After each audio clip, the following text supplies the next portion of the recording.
what's going to be Paul, Eric Civic here, covering more Goofs for you guys. As we completed one US VHS tape for the UK, don't worry, we're finishing your first set. Because today it is James Learns a Lesson, otherwise known as James as the Coaches, as seen here. Let's get on board and get down to the next station. Right about now. James was enjoying his life on the island of Sodor, but he still had a lot to learn. Like how Edward's eyes are very wonky here.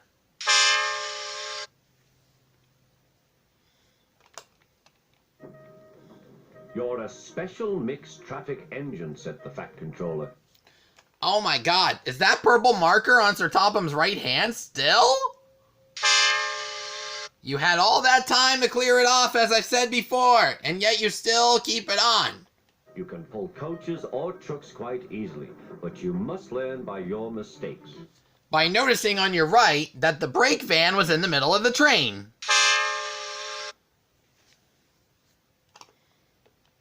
James knew what the Fat Controller meant.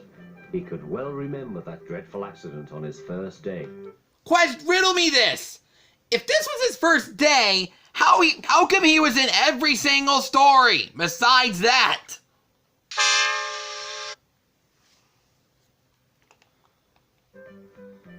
Be careful with the coaches, James. Gee, Edward, you're the one to talk when you're derailed.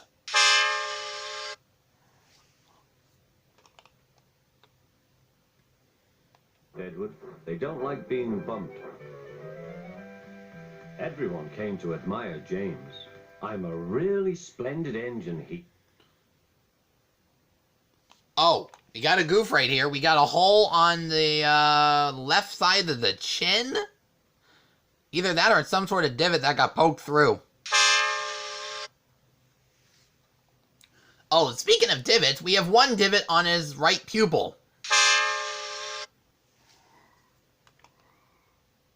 Wait, you know what? I'm gonna let this slide because I don't think that's sticky tack over there. and suddenly let off steam. A shower of water fell on the Fat Controller's nice new top hat. Whew! Rack 'em up! There's no goof, I just felt like saying that. Just then the guard blew his whistle, and James thought they had better go. Go on, he puffed to Edward. Don't push, replied Edward. The coaches were grumbling too. Don't go so fast, don't go so fast. But James didn't listen. Nothing wrong with the coaches. And you thought I missed that last goof, didn't you? How could a brake van be leading the train on platform 5? On, he puffed to Edward. Don't. Now, if you notice when they're approaching the station, Edward and James are already sad. Gee, that's a jump start. But then again, they don't really have time to adjust their faces, I guess. I'm gonna let this pass. Yes, I just want to point that out. I just wanted to point that out, but I really don't think that's a goof. Or maybe they were already saddened by what they were about to do. When at last they stopped at the next station, 2 coaches were beyond the platform. They had to go back to let the passengers out. But no one seemed to know about the Fat Controller's top hat, though James felt happier. Presently they came to the station where Thomas was waiting with his 2 coaches. Hello, James, said Thomas. Feeling better? That's right. Oh, that's my guard's whistle. I must go. I don't know what the Fat Controller would do without me to run this branch line, and... Yeah, I also don't know what he would do about your uneven eye gap. And your jittery eyes. We saw you do the jitterbug as you left the station. And if that doesn't suck enough, Clarabelle is actually facing the wrong way. I mean, the brake coach should be facing the back, not the front.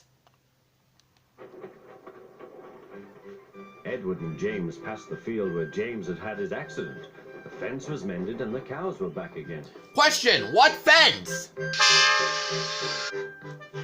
Also, the ground will sink when Edward and James pass by. They ended their journey and rested before setting off for home.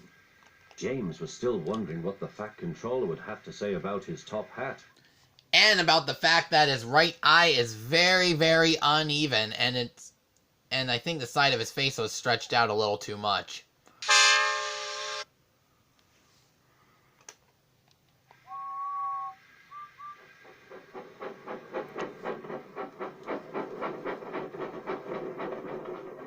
Next morning, the Fat Controller spoke severely to him. "If you can't behave, I shall take away your red coat and have you painted blue." James didn't like that at all. Oh, especially the fact that his eye was a bit more stretched. And I mean on the top this time. We already pointed out the side. He was very rough with the grumbling coaches as he brought them to the platform. And, yeah, he was so rough, in fact, that they had to put the brake coach in the middle. If you know very much about trains, you know the brake coach would have to go to the back. It's like the brake van of coaches. "Don't talk, come on," he called to them. Gordon never has to fetch his own coaches, he thought to himself. He also never had to adjust his own face, unlike you. Yeah, I know he pointed it out on a different one, but this looks a little more weirder than usual. It looks like the eyes are a partial bow tie when he's angry now, which is not really usual in this case.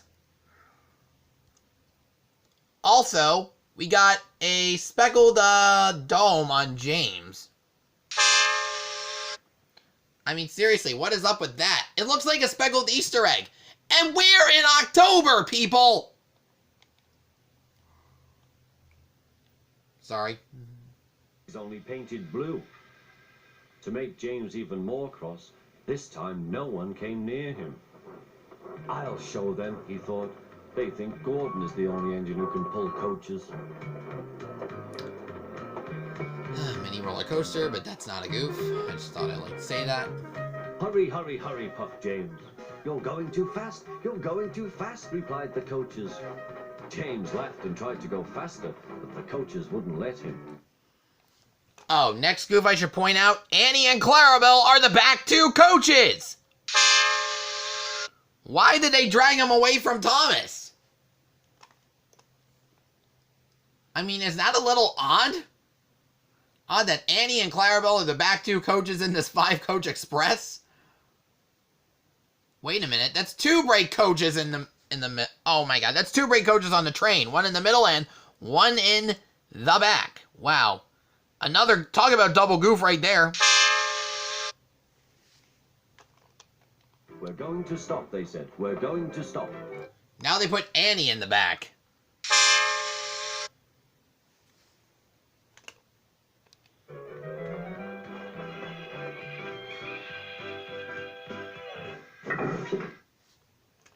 Oh, that's still Annie. "What's the matter?" James asked his driver. "The brakes are hard on. Leak in the pipe, most likely. You've banged the coaches enough to make a leak in anything." "Ouch." By the way, there's a scratch on the tender. Oh. Are those seats on the coach windows, or were they painted red for some odd reason? I'm going to count this a goof just to be sure. Comment down below if you think that's not the case. By the way, notice this. There is a 2 dark-haired people and a blonde in the middle of the sandwich. Watch what happens in the next scene. "We mend it," said the guard. "We'll do it with newspaper and a leather bootlace," replied the driver. Well, there's no blondes here. How did you lose your meat in the sandwich? "Where is the bootlace coming from?" asked the guard. "Ask the passengers," said the driver. Ugh, more facelifts again. Ugh. "You have a leather bootlace there, I see, sir," said the guard to a smartly dressed man. "Please give it to me." I won't, said the man. Then, said the guard, I'm afraid the train will just stop where it is. The passengers all said what a bad railway it was. Then they told the man how bad he was instead. Everyone was very cross. At last he handed his laces over. The driver tied a pad of newspaper tightly round the hole in the brake pipe, and James was able to pull the train. Okay, I know that's the same scene, but... Meanwhile, the chuffing is the same, yet he's going faster. He was wiser, James, and took care never to bump coaches again. But yeah, when James was going, it's regular chuffing. Apparently the chuffing stayed the same when he went faster. That's total bad luck right there. And that's the end of the story. Do not forget to like and subscribe if you want more. And don't forget to leave a comment down below if any goof was missed. See you guys next week as we have more James coming your way. All aboard!